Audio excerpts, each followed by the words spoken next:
Morning, everyone. Right, I was pretty busy last night, so I couldn't watch this live, so we're watching it now. Here we go. This is the vice presidential debate. Final debate of this election cycle, and voting is already underway in 20 states.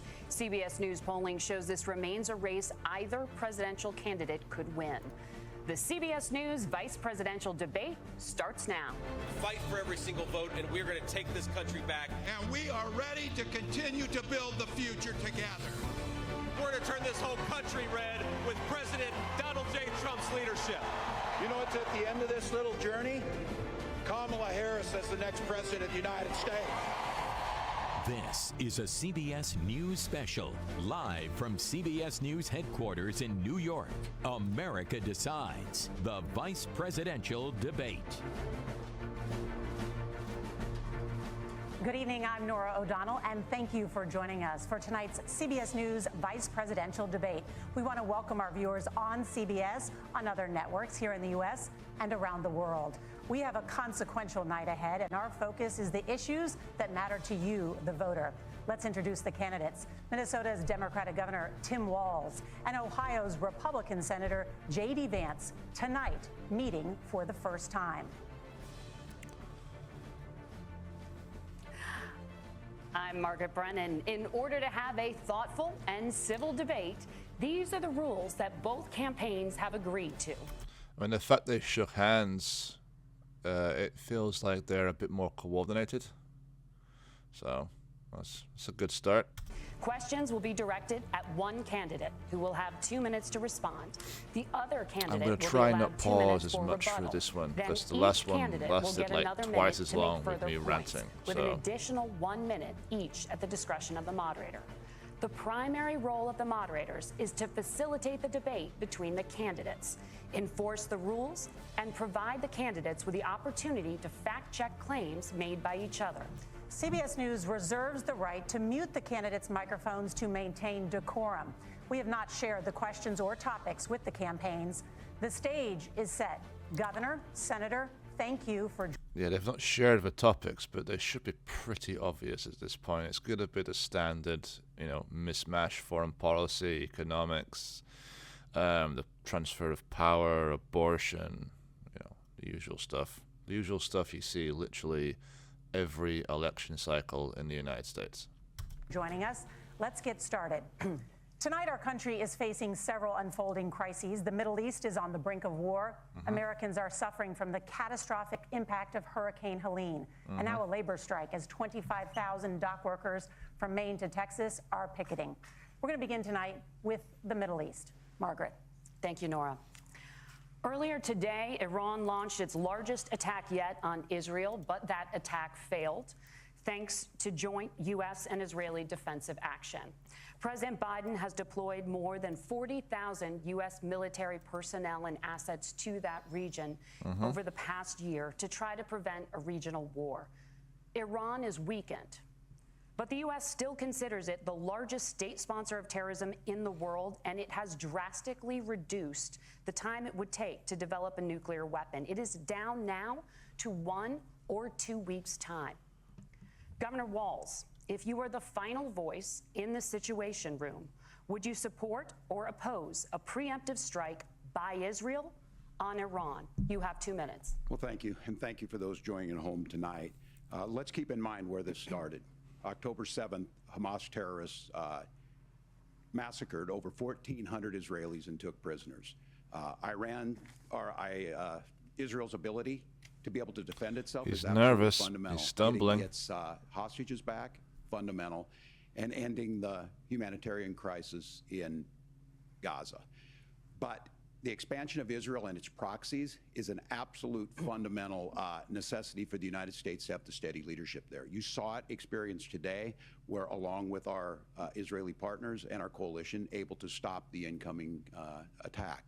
But what's fundamental here is that steady leadership is going to matter. It's clear, and the world saw it on that debate stage a few weeks ago, a nearly 80-year-old Donald Trump talking about crowd sizes is not what we need in this moment. True. But it's not just that. It's those that were closest to Donald Trump that understand how dangerous he is when the world is this dangerous. His chief of staff, John Kelly, said that he was the most flawed human being he'd ever met. And both of his secretaries of defense and his national security advisors said he should be nowhere near the White House. Now, the person closest Yeah, you're to not them, answering the question, man. to the You're Donald kind of Trump, avoiding the said question. he's unfit for the highest office. That was Senator Vance. What we've seen out of Vice President Harris is we've seen steady leadership. We've seen a calmness that is able to draw on the coalitions to bring them together. Understanding that our allies matter. When our allies see Donald Trump turn towards Vladimir Putin, turn towards North Korea, when we start to see that type of fickleness around holding the coalitions together, we will stay committed. And as the Vice President said today we will protect our forces and our allied forces, and there will be consequences. So Governor, yeah, your he time is didn't up. answer that Senator question. Vance, the same question. Would you support or oppose a preemptive strike by Israel on Iran? You have 2 minutes. So, Margaret, I want to answer the question. First of all, thanks, Governor. Thanks to CBS for hosting the debate. And thanks, most importantly, to the American people who are watching this evening and caring enough about this country to pay attention to this vice presidential debate. I want to answer the question, but I want to actually give an introduction to myself a little bit because I recognize a lot of Americans don't know who either one of us are. I was raised in a working class family. My mother required food assistance for periods of her life. My grandmother required Social Security help to raise me, and she raised me in part because my own mother struggled with addiction for a big chunk of my early life. I went to college on the GI Bill after I enlisted in the Marine Corps and served in Iraq. And so I stand here asking to be your vice president with extraordinary gratitude for this country, for the American dream that made it possible for me to live my dreams. And most importantly, I know Yeah, that a he's lot not of going you to are answer the worried question about either. I chaos think in the world first and the question is feeling that the mostly just American about dream is making unattainable. statements as I want to try opposed to convince to you tonight over the next 90 actually minutes that answering if we it. get better leadership in the White House, if we get Donald Trump back in the White House, the American dream is going to be attainable once again. Now, to answer this particular question, we have to remember that as much as Governor Walz just accused Donald Trump of being an agent of chaos, Donald Trump actually delivered stability in the world, and he did it by establishing effective deterrence. People were afraid of stepping out of line. Iran, which launched this attack, has received over $100 billion in unfrozen assets thanks to the Kamala Harris administration. What do they use that money for? They use it to buy weapons that they're now launching against our allies, and God forbid, potentially launching against the United States as well. Donald Trump recognized that for people to fear the United States, you needed peace through strength. They needed to recognize that if they got out of line, the United States... That's not entirely true. And Trump did end a coalition agreement to base which limited Iran's nuclear capability. So that is something he does bear some responsibility for that. But for some reason, people keep forgetting that Trump was president. Global leadership would put stability and peace back in the world. Now, you asked about a preemptive strike, Margaret, and I want to answer the question. Look, it is up to Israel what they think they need to do to keep their country safe, and we should support our allies wherever they are when they're fighting the bad guys. I think that's the right approach to take with the Israel question. Thank you, Senator. Governor Walz, do you care to respond to any of the allegations? Well, look, Donald Trump was in office. We'll sometimes hear a revisionist history, but when Donald Trump was in office, it was Donald Trump who we had a coalition of nations that had boxed Iran's nuclear program in, the inability to advance it. Donald Trump pulled that program and put nothing else in its place. So Iran is closer to a nuclear weapon than they were before because of Donald Trump's fickle leadership. And when Iran shot down an American aircraft in international airspace, Donald Trump tweeted, because that's the standard diplomacy of Donald Trump. And when Iranian missiles did fall near U.S. troops and they received traumatic brain injuries, Donald Trump wrote it off as headaches. Look, our allies understand that Donald Trump is fickle. He will go to whoever has the most flattery or where it makes sense to him. Steady leadership like you witnessed today, like you witnessed in April. Both Iranian attacks were repelled. Our coalition is strong, and we need the steady leadership that Kamala Harris is providing. Senator Vance. I like the fact that Walz and Vance talk as though Kamala Harris is currently the president. The VP has no power. The VP is like a ceremonial type role. They're like they don't have any authority. But yeah. Vance, the U.S. did have a diplomatic deal with Iran to temporarily pause parts of its nuclear program, and President Trump did exit that deal. True. He recently said, just 5 days ago, the U.S. must now make a diplomatic deal with Iran because the consequences are impossible. Did he make a mistake? You have 1 minute. Well, first of all, Margaret, diplomacy is not a dirty word, but I think that's something that Governor Walz just said is quite extraordinary. You yourself just said Iran is as close to a nuclear weapon today as they have ever been. And Governor Walz, you blame Donald Trump. Who has been the vice president for the last 3.5 years? And the answer is your running mate, not mine. Donald Trump Yeah, again, the VP has no authority. You can say Biden didn't do much, perhaps, but you can't skirt the fact that, Trump was president for 4 years, and that wasn't that long ago. He was literally the last president. So consistently made the world more secure. Now, we talk about what the sequence of events that led us to where we are right now. The problem is that Walz can't just say that, 7th, which I appreciate Governor Walz well, she was vice president, so she has no power, because it suggests that, well, she wasn't doing anything. During the administration of Kamala Harris. So Governor Walz can criticize Donald Trump's tweets, but effective, smart diplomacy and peace through strength is how you bring stability back to a very broken world. Donald Trump has already done it once before. Ask yourself at home, when was the last time, I'm 40 years old, when was the last time that an American president didn't have a major conflict break out? The only answer is during the 4 years that Donald Trump was president. Gentlemen, we have a lot to get to. Nora? Margaret, thank you. Let's turn now to Hurricane Helene. The storm could become one of the deadliest on record. More than 160 people are dead and hundreds more are missing. Scientists say climate change makes these hurricanes larger, stronger, and more deadly because of the historic rainfall. Senator Vance, according to CBS News polling, 7 in 10 Americans and more than 60% of Republicans under the age of 45 favor the U.S. nuclear facility, I think, one in the past 40 years. Senator. Natural gas, we got to invest more in it. Kamala Harris has done the opposite. That's raised energy prices and also meant that we're doing Senator, worse by the climate. Senator, your time is up. Governor, would you like to respond? Well, look. Right, okay, I need to rewind a little bit to try to catch up. The largest solar centers and the emergency responders on the ground, those happen on the front end. The opposite. As much you want the environment to be clean, government to support clean air, clean water. We want the environment to be cleaner and safer. But one of the things that I've noticed some of our Democratic friends talking a lot about is a concern about carbon emissions, this idea that carbon emissions drives all of the climate change. But let's just say that's true, just for the sake of argument, so we're not arguing about weird science. Let's just say that's true. Well, if you believe that, what would you... Well, it is true. It's a greenhouse gas. That's literally what it does. What do you want to do? The answer is that you'd want to reshore as much American manufacturing as possible, and you'd want to produce as much energy as possible in the United States of America, because we're the cleanest economy in the entire world. What have Kamala Harris's policies actually led to? More energy production in China, more manufacturing overseas, more doing business in some of the dirtiest parts of the entire world. And when I say that, I mean the amount of carbon emissions they're doing per unit of economic output. So if we actually care about getting cleaner air and cleaner water, the best thing to do is to double down and invest in American workers and the American people. And unfortunately, Kamala Harris has done exactly the opposite.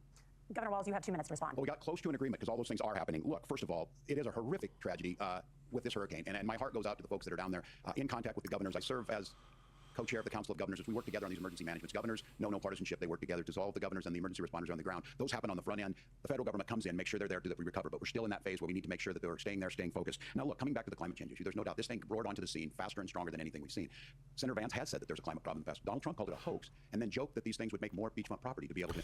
It's still quite sad to me that many parts of the Republican Party literally think that climate change is just a hoax. Not that it's if they could say something like they don't think it's true, or they don't think that they don't think the data's in. I mean, they'd be wrong, but at least it's something you can sort of contend with. It's the argument that no, it's a hoax. It's knowingly a fraud, is their argument. It's sad. Invest in. What we've seen out of the Harris administration now, the Biden-Harris administration, is we've seen this investment. We've seen massive investments, the biggest in global history that we've seen in the Inflation Reduction Act, has created jobs all across the country. 2,000 in Jeffersonville, Ohio, taking the EV technology that we invented and making it here. 200,000 jobs across the country. The largest solar manufacturing plant in North America sits in Minnesota. But my farmers know climate change is real. They've seen 500-year droughts, 500-year floods back to back. But what they're doing is adapting, and this has allowed them to tell me, look, I harvest corn, I harvest soybean, and I harvest wind. We are producing more natural gas and more oil at any time than we ever have. We're also producing more clean energy. So the solution for us is to continue to move forward, that climate change is real. Reducing our impact is absolutely critical, but this is not a false choice. You can do that at the same time you're creating the jobs that we're seeing all across the country. That's exactly what this administration has done. We are seeing us becoming an energy superpower for the future, not just the current. And that's what absolutely makes sense. And then we start thinking about how do we mitigate these disasters. Thank you. Senator, I want to give you an opportunity to respond there. The governor mentioned that President Trump has called climate change a hoax. Do you agree?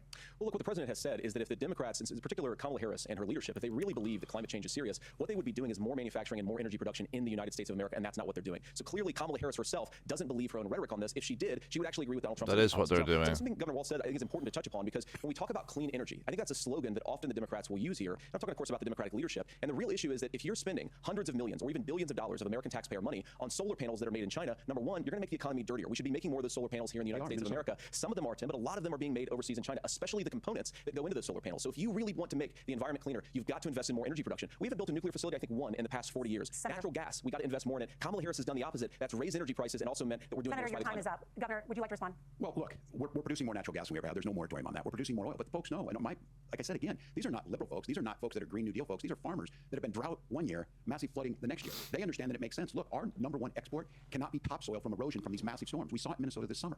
And thinking about how do we respond to that, we're thinking ahead on this. And what Kamala Harris has been able to do in Minnesota, we're starting to weatherproof some of these things. The infrastructure law that was passed allows us to think about mitigation in the future. How do we make sure that we're protecting by burying our power lines? How do we make sure that we're protecting lakefronts and things that we're seeing more and more of? But to call it a hoax and to take the oil company executives to Mar-a-Lago, say, give me money for my campaign and I'll let you do whatever you want. We can be smarter about that. And an all-above energy policy is exactly what she's doing, creating those jobs right here.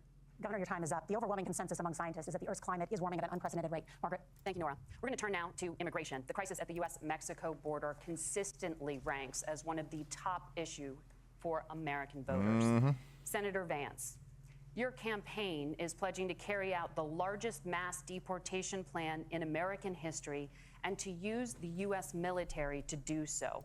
Could you be more specific about exactly how this will work? For example, would you deport parents who have entered the U.S. illegally and separate them from any of their children who were born on U.S. soil?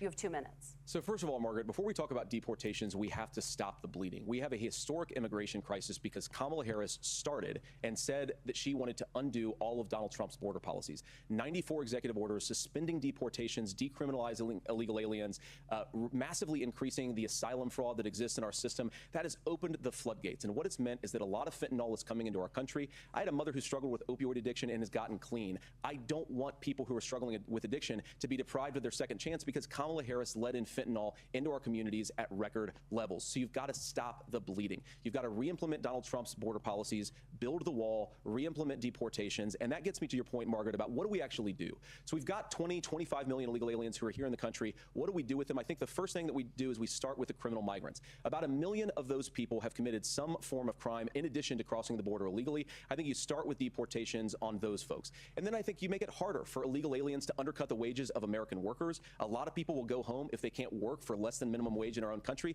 And by the way, that'll be really good for our workers who just want to earn a fair wage for doing a good day's work. And the final point, Margaret, is you ask about family separation. Right now in this country, Margaret, we have 320,000 children that the Department of Homeland Security has effectively lost. Some of them have been sex trafficked. Some of them hopefully are at homes with their families. Some of them have been used as drug trafficking mules. The real family separation policy in this country is unfortunately Kamala Harris's wide open southern border. And I'd ask my fellow Americans to remember when she came into office, she said she was going to do this. Real leadership would be saying, you know what, I screwed up. We're going to go back to Donald Trump's border policies.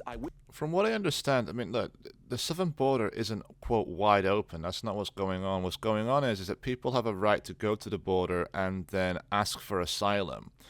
And then they, by law, by American law, they're allowed to stay in the United States whilst they basically wait for their court date where their claim will be assessed. The problem is that they don't have enough judges to do the claims. So what should be done in a matter of weeks is taking years. And if those people, once they apply, if they leave the United States, they lose their claim. So you have to stay in. That's kind of what's causing the problem. So when they say, "Oh no, it's open door, it's open door, it's open door," it's really not. The problem is that there's a process that is basically being overwhelmed. So they need a lot of investment in order to sort of fix that process. That's the issue. Wish that she would do that. It would be good for all of us. Governor, Do you care to respond to any of those specific allegations, including that the vice president is, quote, letting in fentanyl and using kids as drug mules, among other things, regarding children? The drug mule is not true, but I will say about the fentanyl, because this is a crisis of this, the opioid crisis. And the good news on this is the last 12 months saw the largest decrease in opioid deaths in our nation's history, 30% decrease in Ohio. But there's still more work to do. But let's go back to this on immigration. Kamala Harris was the Attorney General of the largest state and a border state in California. She's the only person in this race who prosecuted transnational gangs for human trafficking and drug interventions. But look, we all want to solve this.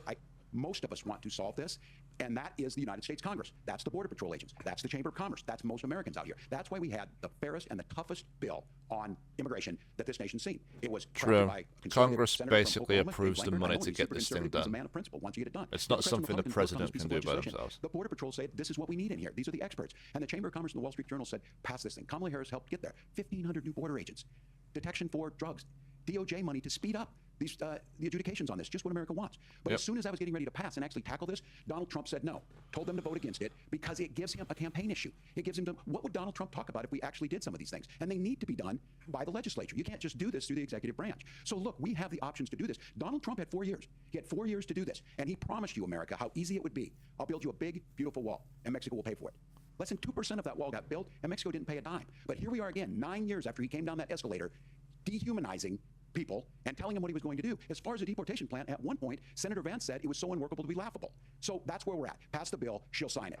Governor, your time is up. Senator, the question was, will you separate parents from their children, even if their kids are U.S. citizens? You have 1 minute. Margaret, my point is that we already have massive child separations thanks to Kamala Harris's open border. I didn't accuse Kamala Harris of inviting drug mules. I said that she enabled Mexican drug cartels to operate freely in this country, and we know that they use children as drug mules, and it is a disgrace, and it has to stop. Look, I think what Tim said just doesn't pass the smell test. For 3 years, Kamala Harris went out bragging that she was going to undo Donald Trump's border policy. She did exactly that. We had a record number of illegal crossings. We had a record number of fentanyl coming into our country, and now that she's running for president, or a few months before, she says that somehow she got religion and cared a lot about a piece of legislation. The only thing that she did when she became the vice president, when she became the appointed border czar, was to undo 94 Donald Trump executive actions that opened the border. This problem is leading to massive problems in the United States of America. Parents who can't afford health care, schools that are overwhelmed. It's got to stop, and it will when Donald Trump is president. Senator, your time is up. Governor, what about our CBS News polling, which does show that a majority of Americans, more than 50%, support mass deportations? Look, we fix this issue with a bill that is necessary, but the issue on this is what happens when you don't want to solve it. You demonize it. And we saw this. And Senator Vance, and it surprises me on this, talking about and saying, I will create stories to bring attention to this. That vilified a large number of people who were here legally in the community of Springfield. The Republican governor said, it's not true. Don't do it. There's consequences for this. There's consequences. We could come together. Senator Langford did it. We could come together and solve this if we didn't let Donald Trump continue to make it an issue. And the consequences in Springfield were the governor had to send state law enforcement to escort kindergartners to school. I believe Senator Vance wants to solve this, but by standing with Donald Trump and not working together to find a solution, it becomes a talking point. And when it becomes a talking point like this, we dehumanize and villainize other human beings. Tim, Governor, your time is up. Senator, I'll give you 1 minute, but let me just ask you the question first. The governor has made the point, and I think as a sitting lawmaker, you know that Congress controls the purse strings and any funding. So you have said repeatedly that Donald Trump would, through executive action, solve this. Do you disagree that Congress controls the purse strings and would need to support many of the changes that you would actually want to implement? You have 1 minute. Look, Margaret, first of all, the gross majority of what we need to do at the southern border is just empowering law enforcement to do their job. I've been to the southern border more than our borders are. Kamala Harris has been, and it's actually heartbreaking because the Border Patrol agents, they just want to be empowered to do their job. Of course, additional resources would help, but most of this is about the president and the vice president empowering our law enforcement to say, if you try to come across the border illegally, you've got to stay in Mexico, you've got to go back through proper channels. Now, Governor Walz brought up the community of Springfield, and he's very worried about the things that I've said in Springfield. Look, in Springfield, Ohio, and in communities all across this country, you've got schools that are overwhelmed, you've got hospitals that are overwhelmed, you have got housing that is totally unaffordable because we brought in millions of illegal immigrants to compete with Americans for scarce homes. The people that I'm most worried about in Springfield, Ohio are the American citizens who have had their lives destroyed by Kamala Harris's open border. It is a disgrace, Tim, and I actually think, I agree with you. I think you want to solve this problem, but I don't think that Kamala Harris does. Senator, your time is up. Governor, you have 1 minute to respond. Yeah, well, it is law enforcement that asked for the bill. They helped craft it. They're the ones that supported it. That's because they know we need to do this. Look, this issue of continuing to bring this up, of not dealing with it, of blaming migrants for everything. On housing, we could talk a little bit about Wall Street speculators buying up housing and making them less affordable, but it becomes a blame. Look, this bill also gives the money necessary to adjudicate. I agree. It should not take 7 years for an asylum claim to be done. This bill gets it done in 90 days. Then you start to make a difference in this, and you start to adhere to what we know, American principles. I don't talk about my faith a lot, but Matthew 25:40 talks about, to the least amongst us you do unto me. I think that's true of most Americans. They simply want order to it. This bill does it. True. It's funded. It's supported by the people who do it, and it lets us keep our dignity about how we treat other people. Thank you, Governor. And just to clarify for our viewers, Springfield, Ohio does have a large number of Haitian migrants who have legal status, temporary protected status. Nora? Thank you. Senator, we have so much to get to. Margaret, I think it's important We're because going to turn now to the economy. Thank Margaret, you. the rules were that The you guys economy, weren't going to fact check, and since you're fact checking me, I think it's important to say what's actually going on. So there's an application called the CBP One app, where you can go on as an illegal migrant, apply for asylum or apply for parole, and be granted legal status at the wave of a Kamala Harris open border wand. That is not a person coming in, applying for a green card and waiting for 10 years. That is the facilitation of illegal immigration, Margaret, by Thank you, Senator, for describing the legal process. Yeah, but there's more to immigration than just getting a green card. There are different levels of status. Okay, I understand what he's saying, but there are different levels of status. Like, you can have status and be under specific short-term visas. Like, when I go to the United States, like, you know, if I travel there as a visitor, let's say, for the sake of argument, like, I'm not applying for a green card, but I have status. We have so much to get to, Senator. Those laws have been on the books since 1990. Thank you, gentlemen. True. The CBP One app has not been on the books since 1990. It's something that Kamala Harris Yeah, the app's designed to sort of speed up the process, to make it simpler, to smooth things out. Gentlemen, the audience can't hear you because your mics are cut. We have so much we want to get to. Thank you for explaining the legal process. Nora? Thank you, Margaret. The economy is a top concern for voters. Each of your campaigns has released an economic plan, so let's talk about the specifics. Governor Walz, Vice President Harris unveiled a plan that includes billions in tax credits for manufacturing, housing, and a renewed child tax credit. The Wharton School says your proposals will increase the nation's deficit by $1.2 trillion. How would you pay for that without ballooning the deficit? Governor, I'll give you 2 minutes. Yeah, thank you. Let's see if he answers. And I do believe in the middle class because that's where we come from. We both grew up in that. We understand. So those of you out there listening tonight, you're hearing a lot of stuff back and forth, and it's good. It's healthy. That's what this is supposed to happen. You should be listening. How's this going to impact me? The bold forward plan that Kamala Harris put out there is talking about this housing issue. The one thing is there's 3 million new houses proposed under this plan with down payment assistance on the front end to get you a house. A house is much more than just an asset to be traded somewhere. It's foundational to where you're at. True. And then making sure that the things you buy every day, whether they be prescription drugs or other things, Although that there's making it fairness in that. easier Look, for the people to $35 buy insulin is a good through thing, but it lending costs $5 to is make insulin. only They going were to charging make it $800 more for cortisol expensive. and That's all going to that. push As far up as the housing inflation. goes, What they I've seen it need in are Minnesota, more 12% homes. more You housing need in to the buy Prices more went down on homes. rent 4%. Build more And then homes. making sure tax cuts go to the middle class. $6,000 child tax credit, we have one in Minnesota, reduces childhood poverty by 1/3. We save money in the long run, and we do the right thing for families. And then getting businesses off the ground. The law as it stands right now is $5,000 tax credit for small business, increasing that to $50,000. Now, this is a philosophical difference between us. Donald Trump made a promise, and I'll give you this. He kept it. He took folks to Mar-a-Lago, said, you're rich as hell, I'm going to give you a tax cut. He gave the tax cuts that predominantly went to the top class. What happened there was an $8 trillion increase in the national debt, the largest ever. Now he's proposing a 20% consumption or sales tax on everything we bring in. Everyone agrees, including businesses, it would be destabilizing it, it would increase inflation, and potentially lead to a recession. Look, this is simple for you. Where are we going? Kamala Harris has said to do the things she wants to do, we'll just ask the wealthiest to pay their fair share. When you do that, our system works best, more people are participating in it, and folks have the things that they need. Senator, I want to give you a moment to respond on that. But similarly, the Wharton School has done an analysis of the Trump plan and says it would increase the nation's deficit by $5.8 trillion. My question is the same for you. 5 How do times you pay for more. all that without ballooning the deficit? I'll give you 2 minutes. Well, first of all, you're going to hear a lot from Tim Walz this evening, and you just heard it in the answer. A lot of what Kamala Harris proposes to do, and some of it, I'll be honest with you, it even sounds pretty good. Here's what you won't hear, is that Kamala Harris has already done it. Because she's been the vice president for 3.5 years, she had the opportunity to enact all of these great policies, and what she's actually done instead is drive the cost of food higher by 25%, drive the cost of housing higher by about 60%, open the American southern border, and make middle-class life unaffordable for a large number of Americans. If Kamala Harris has such great plans for how to address middle-class problems, then she ought to do them now. Not when asking for a promotion, but in the job the American people gave her 3.5 years ago. And the fact that she isn't tells you a lot about how much you can trust her actual plans. Now, Donald Trump's economic plan is not just a plan, but it's also a record. A lot of those same economists attack Donald Trump's plans, and they have PhDs, but they don't have common sense, and they don't have wisdom. Because Donald Trump's economic policies delivered the highest take-home pay in a generation in this country, 1.5% inflation, and to boot, peace and security all over the world. So when people say that Donald Trump's economic plan doesn't make sense, I say look at the record. He delivered rising take-home pay for American workers. Now, Tim admirably admits that they want to undo the Trump tax cuts. But if you look at what was so different about Donald Trump's tax cuts, even from previous Republican tax cut plans, is that a lot of those resources went to giving more take-home pay to middle-class and working-class Americans. It was passed in 2017, and you saw an American economic boom unlike we've seen in a generation in this country. That is a record that I'm proud to run on, and we're going to get back to that common sense wisdom so that you can afford to live the American dream again. I know a lot of you are struggling. I know a lot of you are worried about paying the bills. It's going to stop when Donald Trump brings back common sense to this country. Governor, do you want to respond to that? What has Kamala Harris done for the middle class? Yeah, well, Kamala Harris's day one was Donald Trump's failure on COVID that led to the collapse of our economy. We were already before COVID in a manufacturing recession, but 10 million people out of work, largest percentage since the Great Depression. 9 million jobs closed on that. That was day one. Whether it was the Infrastructure Act or other things we moved. Now, the unemployment was because of COVID, but then again, so is the inflation. And for some reason, both sides just seem to have conveniently forgotten that. Look, if you're going to be president, COVID policies caused the inflation globally. If you need heart surgery, listen to the COVID people policies at the Mayo Clinic in caused Minnesota, mass not Donald Trump. unemployment And the same thing goes globally. with this. And I ask you out there, And teachers, yet everyone nurses, talks truck about it drivers, as whatever, though, oh no, how is this it was a fair that you're specific paying your problem taxes every caused year by and Donald Trump hasn't paid any federal tax ex-administration, in the last you know. 15 years, in the last year as president? That's what's In the wrong with United system. Kingdom, There's a way the around it, Labour and he's Party bragged about used that. that We're argument just against asking the for fairness in it, Conservatives. and So that's it's all you just a want. convenient Yeah, but placeholder Governor, that you say doesn't. trust the experts. But those same it's experts nuts. for 40 years said that if we shipped our manufacturing base off to China, we'd get cheaper goods. They lied about that. No, They that's said not if we true. That, shipped no, our no, no, no, industrial no, no. Shipping production overseas did make cheaper goods. The reason why it went overseas is because making a T-shirt, was more cost effective in some place like China. The reason it's more cost effective is because of wages. If you want to make a T-shirt like, say, one of those cheap flimsy T-shirts or something in the United States, you have to pay American wages, which means you have to put up the cost of a T-shirt, which is inflationary, because no one wants to spend a few $100 on just an everyday T-shirt, as an example.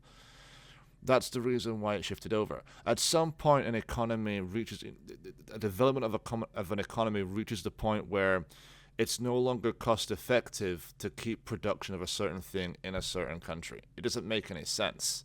Economically, it just makes no sense. It costs X amount of money to build something in a country. If what they're doing is less than that, is the value of it is less than that, then you can't make it in that country anymore, which means if people still want it, you have to ship it someplace else, or prices go up. So it is true. Producing things in cheaper places does reduce the cost. That's just a fact. Off to other countries, to Mexico and elsewhere, it would make the middle class stronger. They were wrong about that. They were wrong about the idea that if we made America less self-reliant.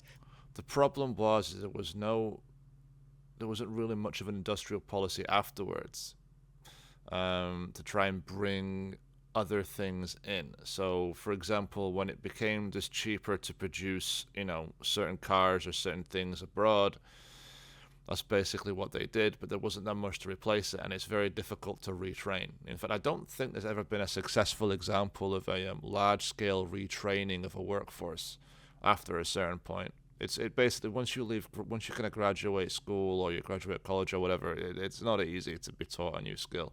It takes a long time, or at least to be taught a new skill to the level where you can make a comparable wage.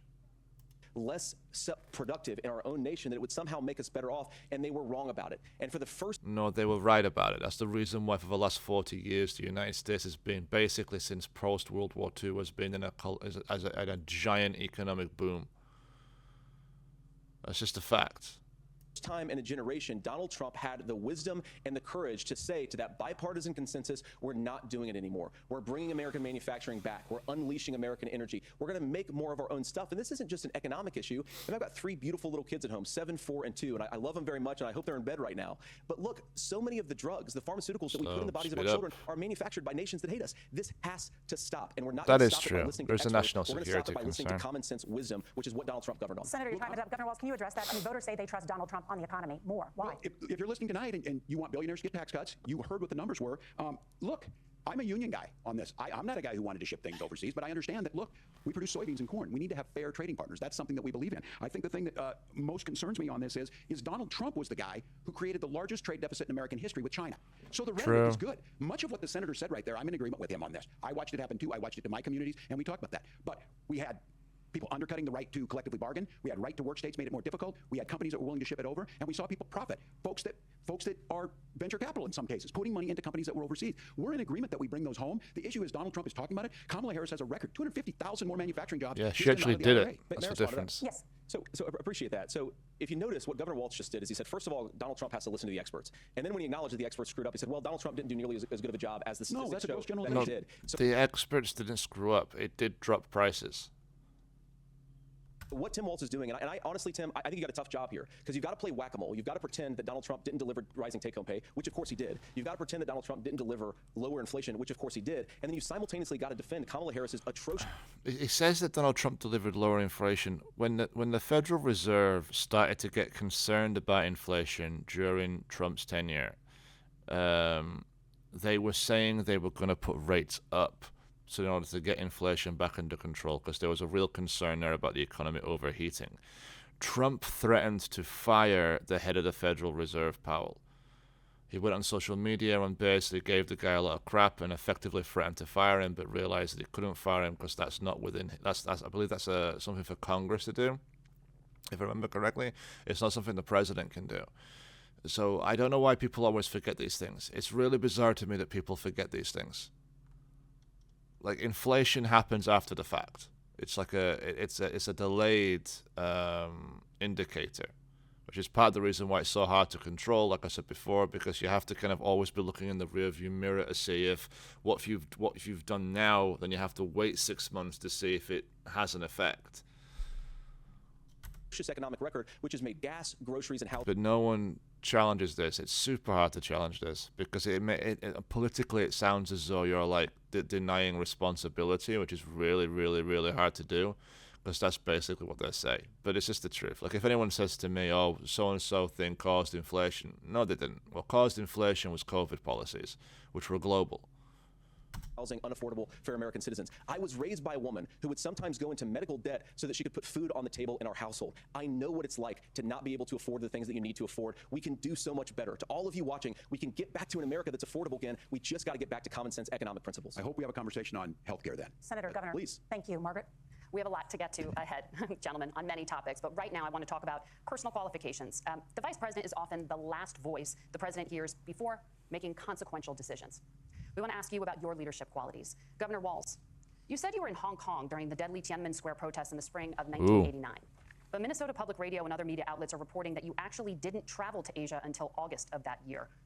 Can you explain that discrepancy? Yeah, well, and to the folks out there who didn't get at the top of this, look, I grew up in small rural Nebraska, town of 400, town that you rode your bike with your buddies till the streetlights come on, and I'm proud of that service. I joined the National Guard at 17, worked on family farms, and then I used the GI Bill to become a teacher, passionate about it, a young teacher.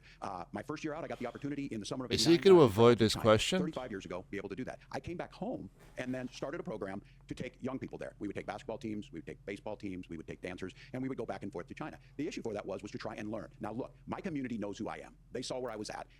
Look, I will be the first to tell you, I have poured my heart into my community. I've tried to do the best I can. Okay, he's avoiding the question. At times, but it's always been about that. Those same people. Was he not prepped for this? For 12 years. And in Congress, I was one of the most bipartisan people, working on things like farm bills that we got done, working on veterans benefits. And then the people of Minnesota were able to elect me to governor twice. So look, my commitment has been from the beginning to make sure that I'm there for the people, to make sure that I get this right. I will say more than anything.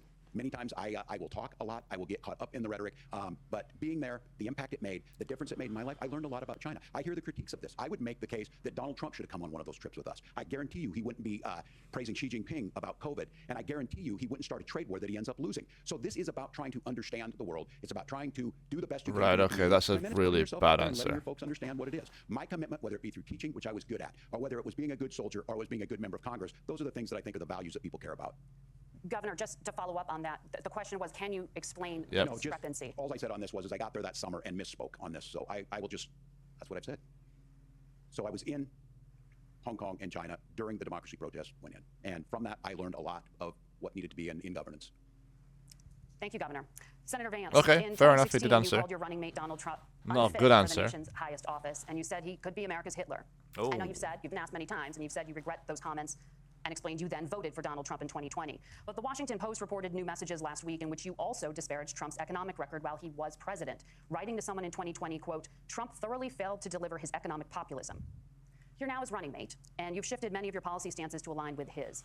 If you become vice president, why should Americans trust that you will give Donald Trump the advice he needs to hear, and not just the advice he wants to hear? You have 2 minutes. Well, first of all, Margaret, because I've always been open. And sometimes, of course, I've disagreed with the president, but I've also been extremely open about the fact that I was wrong about Donald Trump. I was wrong, first of all, because I believed some of the media stories that turned out to be dishonest fabrications of his record. But most importantly, Donald Trump delivered for the American people. Rising wages, rising take-home pay, an economy that works for normal Americans, a secure southern border, a lot of things, frankly, that I didn't think he'd be able to provide for the and American when you people. Screw up, when you misspeak, when you get something wrong and you change your mind, you ought to be honest with the American people about it. It's one of the reasons, Margaret, why I've done so many interviews is because I think it's important to actually explain to the American people where I come down on the issues and what changed. Now, calling someone Hitler and a fascist and then changing your mind like pretty shortly afterwards, I'm sorry, but to me that requires a bit more of a conversation. Like, why did you think that, and what made you change your mind? Now, if his argument is that he was, caught up in what the quote unquote media were saying, well, my first question is, okay, well, you're going to be VP of the United States, so you try to tell us that you're that easily swayed? to think someone's a fascist and Hitler because of something that you see online. Like, you're that easily swayed and can be that easily swayed back. I mean, either this is a political thing where he sees an opportunity here, or he's just basically goes whichever direction he thinks the wind is blowing, which is basically the same thing. You pointed out the messages from 2020. Margaret, I've been extremely consistent that I think there were a lot of things that we could have done better in the Trump administration in the first round if Congress was doing its job. I strongly believe, and I've been a United States Senator, that Congress is not just a high-class debating society. It's not just a forum for senators and congressmen to whine about problems. It's a forum to govern. So there were a lot of things on the border, on tariffs, for example, where I think that we could have done so much more if the Republican Congress and the Democrats in Congress Vance had is been well a little bit presented. better I'll about how say they that govern the country. much. They were so obsessed with impeaching He's Donald pretty Trump, eloquent. they couldn't actually govern. He's a lot more politically trained than Trump is. Because, Trump's Tim just accused this of rambles, national but sales tax. he actually, the one thing, and you're probably surprised to hear me you praising listen Joe Biden. when he the talks. one thing that Joe Biden did is he continued some of the Trump tariffs that protected American manufacturing jobs. And it's the one issue, the most pro-worker part of the Biden administration, it's the one issue where Kamala Harris has run away from Joe Biden's record. Think about this. If you're trying to employ slave laborers in China at $3 a day, you're going to do that and undercut the wages of American workers unless our country stands up for itself and says, you're not accessing our markets unless you're paying middle-class Americans a fair wage. Senator, you're... Okay, again, there's the problem. The reason why it's cheaper to shift production abroad is because salaries are one of the biggest costs for a company. Okay, if you can pay people less, then you can make goods for cheaper and you can pass on those savings. We all recognize this. Whenever unions talk about we want a 10% pay rise, conservatives come in and they'll say, well, if you do that, those costs are going to get passed on to the consumer. It's going to be more inflationary. And it's true. It also works the other way. If you go to places like China, places like Mexico, you can live for much less money because the cost of things are cheaper. Because they're able to live for cheaper, they're able to make things for cheaper, and they're able to sell things for cheaper. So the idea that, when he was saying earlier, is that we were told that if things were shipped abroad, things would be cheaper. They have been cheaper. They really have been cheaper. Okay, for decades they were cheaper. The main reason things are up a bit now is because of the COVID situation. People seem to have completely forgot that COVID happened. I don't know why. It's the most bizarre thing in the world to me. Suddenly COVID never happened. There was never a global shutdown. There was never mass money printing. It's as though, this never happened. Something else must have taken place here. There's a collective amnesia. It's very peculiar. Your time is up. Nora? Thank you. Now to the issue of reproductive rights. Governor Walz, after Roe versus Wade was overturned, you signed a bill into law that made Minnesota one of the least restrictive states in the nation when it comes to abortion. Former President Trump said in the last debate that you believe abortion, quote, in the 9th month is absolutely fine. Yes or no? Is that what you support? I'll give you 2 minutes. That's not what the bill says, but look, this issue is what's on it. Okay, he didn't answer it. He said that's not what the bill says. He didn't say what he thinks or supports. That's not good. Everyone's mind. Donald Trump put this all into motion. He brags about how great it was that he put the judges in and overturned Roe versus Wade, 52 years of personal autonomy. And then he tells us, send it to the states. It's a beautiful thing. Amanda Zaworski would disagree with you on it's a beautiful thing. A young bride in Texas waiting for their child at 18 weeks. She has a complication, a tear in the membrane. She needs to go in. The medical care at that point needs to be decided by the doctor. And that would have been an abortion. But in Texas, that would have put them in legal jeopardy. She went home, got sepsis, nearly dies, and now she may have difficulty having children. Or in Kentucky, Hadley Duvall, a 12-year-old child raped and impregnated by her stepfather. Those are horrific. Now, when God asked about that, Senator Vance said 2 wrongs don't make a right. There is no right in this. So in Minnesota, what we did was restore Roe versus Wade. We made sure that we put women in charge of their health care. But look, this is not where, if you don't know Amanda or a Hadley, you soon will. Their Project 2025 is going to have a registry of pregnancies. It's going to make it more difficult, if not impossible, to get contraception and limit access, if not eliminate access to infertility treatments. For so many of you out there listening, me included, infertility treatments are why I have a child. That's nobody else's business, but those things are being proposed. And the catch-all on this is, well, the states will decide. What's right for Texas might not be right for Washington. Yeah, debates really are theatre. It's mostly just parties giving their party points. Outpacing many other countries in the world. This is about healthcare. In Minnesota, we are ranked first in healthcare for a reason. We trust women. We trust doctors. Senator, do you want to respond to the governor's claim? Will you create a federal pregnancy monitoring agency?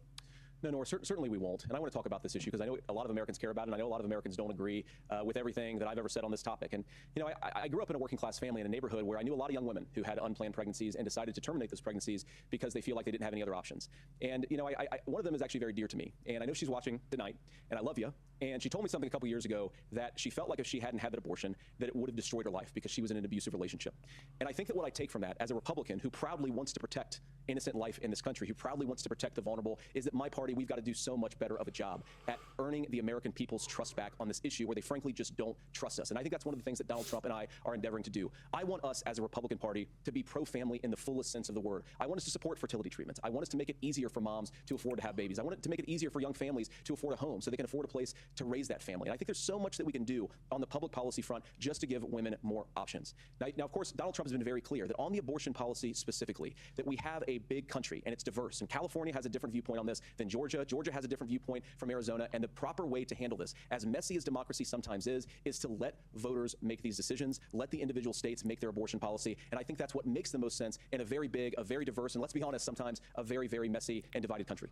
Governor, would you like to respond and also answer the question about restrictions? Yeah, well, the question got asked, and Donald Trump made the accusation that wasn't true about Minnesota. Well, let me tell you about this idea that there's diverse states. There's a young woman named Amber Thurman. She happened to be in Georgia, a restrictive state. Because of that, she had to travel a long distance to North Carolina to try and get her care. Amber Thurman died in that journey back and forth.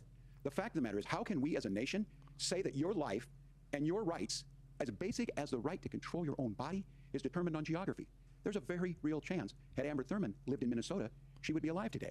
That's why the restoration of Roe versus Wade. When you listen to Vice President Harris talk about this subject and you hear me talk about it, you hear us talking exactly the same.